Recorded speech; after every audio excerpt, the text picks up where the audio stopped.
guys.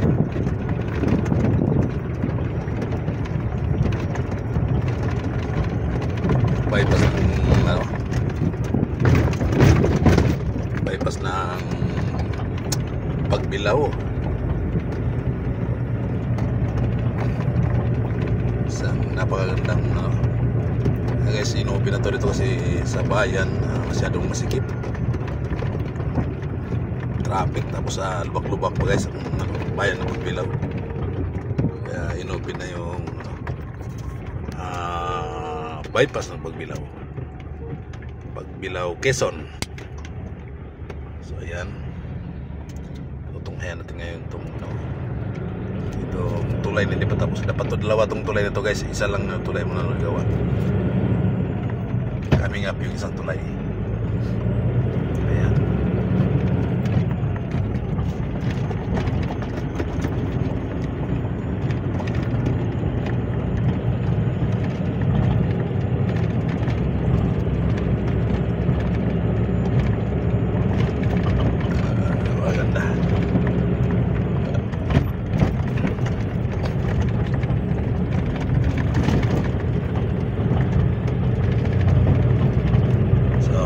Baho naman siya, ano lang siya,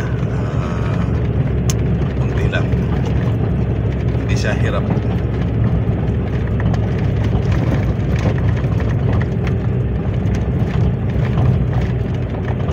Yes, ganda rito guys.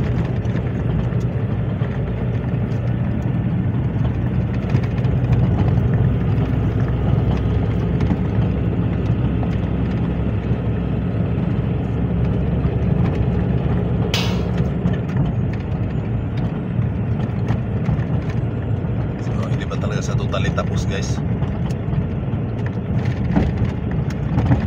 kasi ano guys, pansinin nyo, putol yung kalsada, so lalawakan pa nila yan. Diba itong ayan yung mga mais, mga pananim ng mga kababayan natin dito. Ayan o, mais.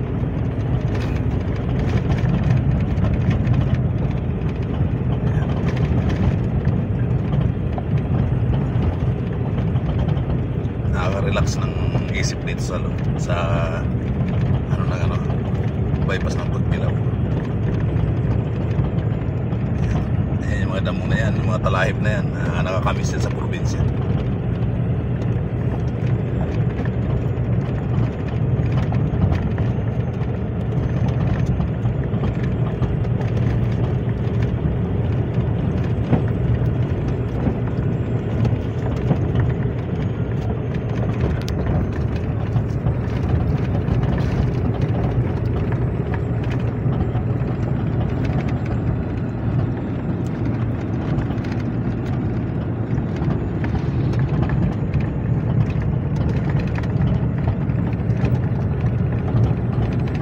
Shoutout sa mga tracking dyan, hindi pa nakakaalam na pwede nang dumaan dito sa ginawa nilang bagong bypass.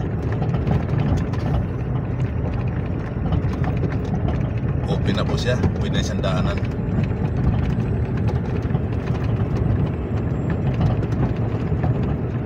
Sa mga hindi pa nakakaalam, except lang sa nakakaalam na, may mga kasama kasi tayong motorista na hindi pa nakakaalam na ito'y bukas na.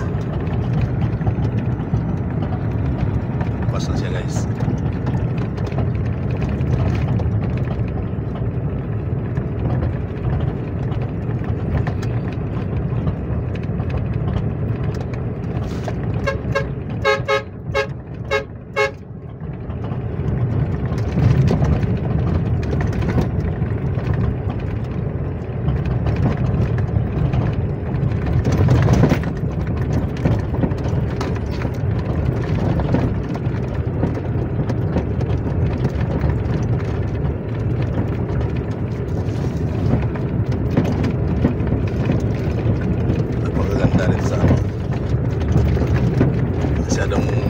Relaxing.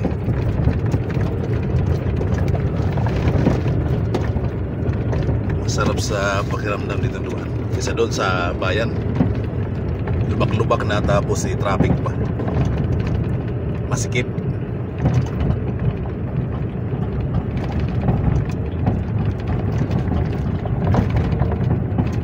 Hindi kagaya dito na ano,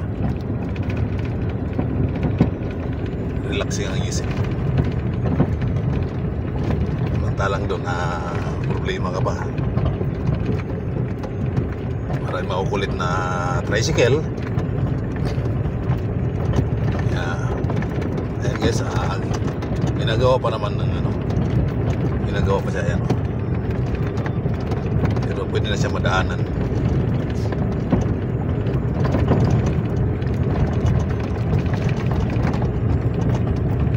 Okay, shout out nga sa mga lahat ng mga drivers.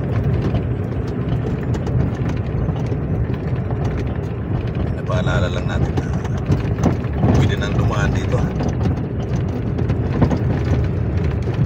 May time na bawal na dumaan sa bayan, bawal na yung mga trucks ka bus, dito na siya, dito na ang daan.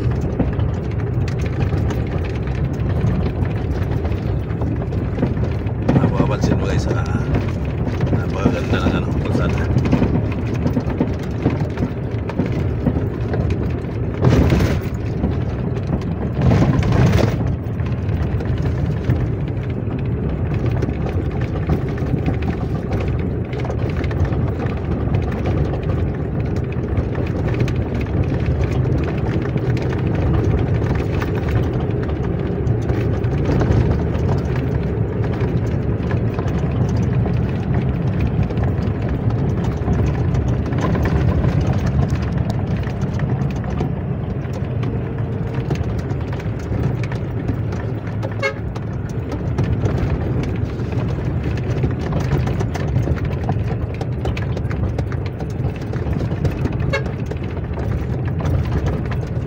Ayan, karating na tayo sa main road.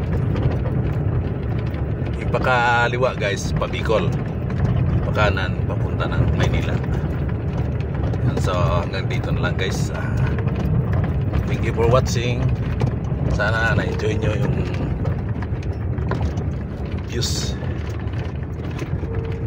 yung magandang view ng Pagbilao bypass. So thank you for watching.